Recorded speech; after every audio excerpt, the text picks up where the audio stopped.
Alright, good morning mga ka-check-in. Welcome back to my vlog.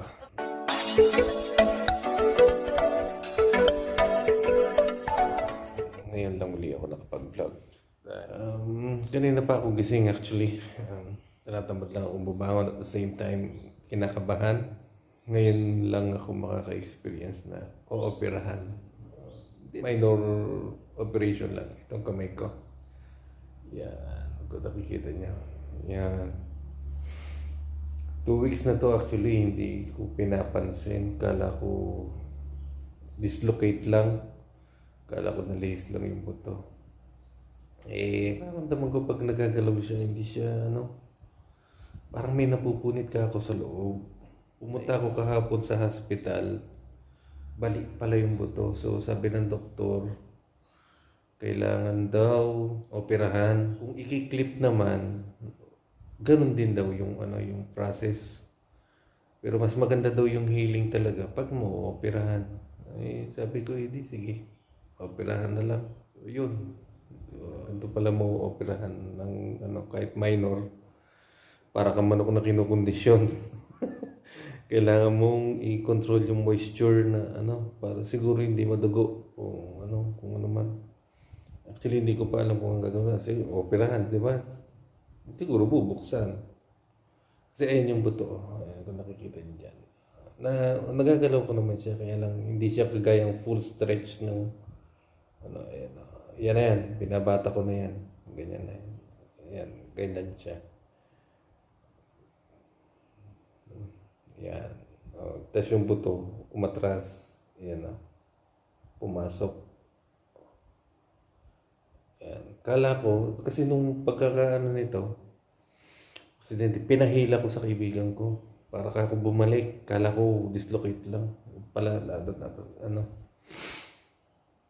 balik na pala.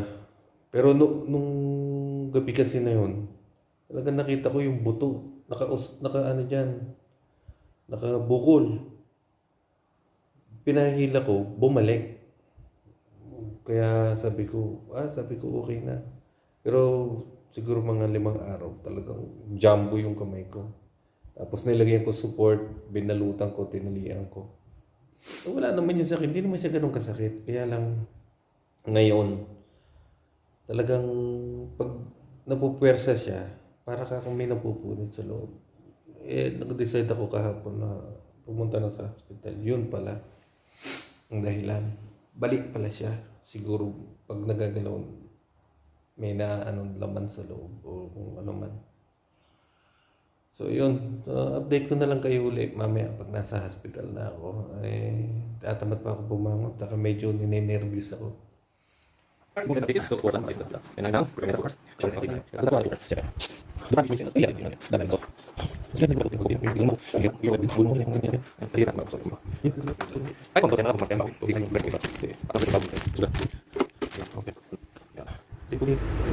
Thank you, Mumin. Yeah. So my colleague was sending me to the hospital for my surgeries. And thank you so much for the support and love.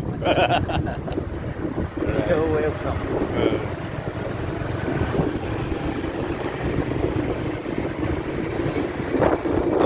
Okay. Would you practice remember the way? Yeah, I know. Long time lang. Whenever I go to Mission Hospital, I always go this way. Yeah. Right. Mamaya na lang ulit sa hospital. Malapit na tayo. Na.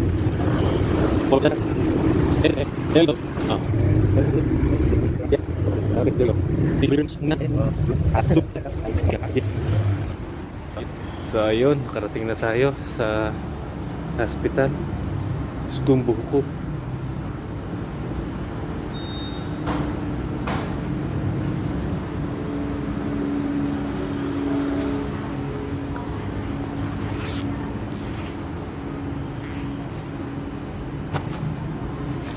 Init.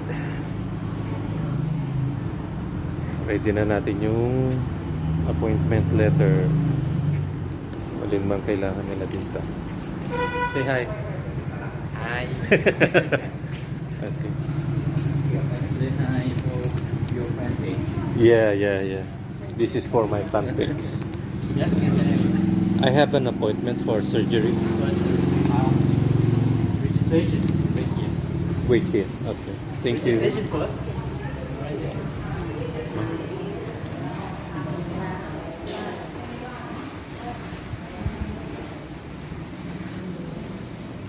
Hindi ka.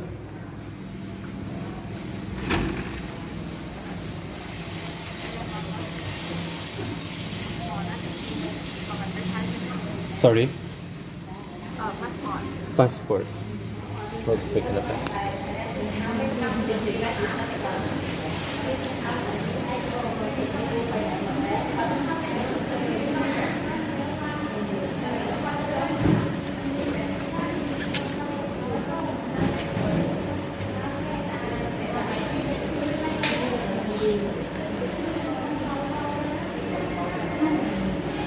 Hello.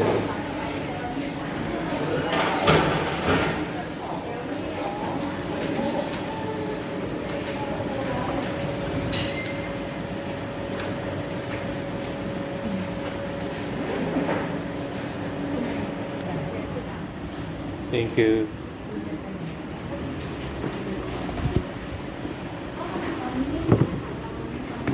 Sit down first and wait. Okay. What time for cut room? 12.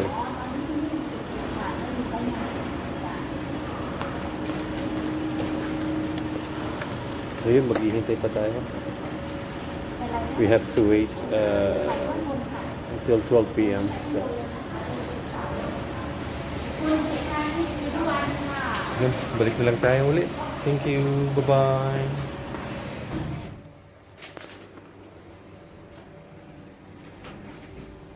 Are we going to the operating room na? Then, no, operating room. You wait for operating room 1 hour. Ah, okay. Then